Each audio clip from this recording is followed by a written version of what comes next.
ఇక అమరావతి తెనం ఓ మహావృక్షంగా మారుతుందన్నారు కేంద్ర మంత్రి పెమ్మసాని చంద్రశేఖర్.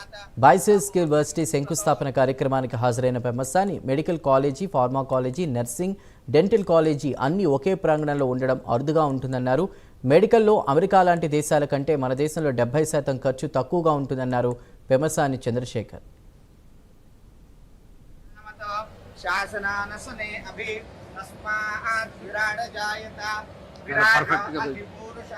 ఇలాంటి మహా సంస్థలు తయారవ్వాలంటే అవి ఒక్క రోజుతో పుట్టేటువంటివి కాదు.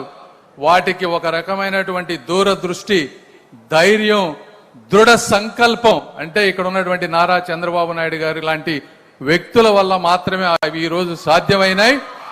అవి కూడా 5 సంవత్సరాల్లోనూ 3 సంవత్సరాల్లోనూ సాధ్యం కాలేదు, సంవత్సరాలు పట్టినాయి. అయితే కాకపోతే అది 50 సంవత్సరాల క్రితం ఆ రోజు ఆ మహానుభావులు వేసినటువంటి విత్తనం ఈ రోజు అవి మహావృక్షాలుగా మారి ఆ దేశాలని, రాష్ట్రాలను కాపాడేటువంటి పరిస్థితి తీసుకొచ్చాయి.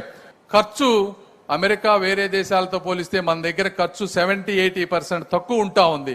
సో ఇంత తక్కువ ఖర్చుతో ఇంత మంచి క్వాలిటీ కనుక మనం ఇవ్వగలిగితే, వరల్డ్ క్లాస్ ఎకోసిస్టమ్ క్రియేట్ చేయగలిగితే ఈ ప్రాంతం అద్భుతంగా అభివృద్ధి చెందుతుంది అనే దానికి ఈ రోజు చేసినటువంటి కార్యక్రమం ఒక ఉదాహరణని మీ అందరికీ నేను తెలియజేసుకుంటా ఉన్నా.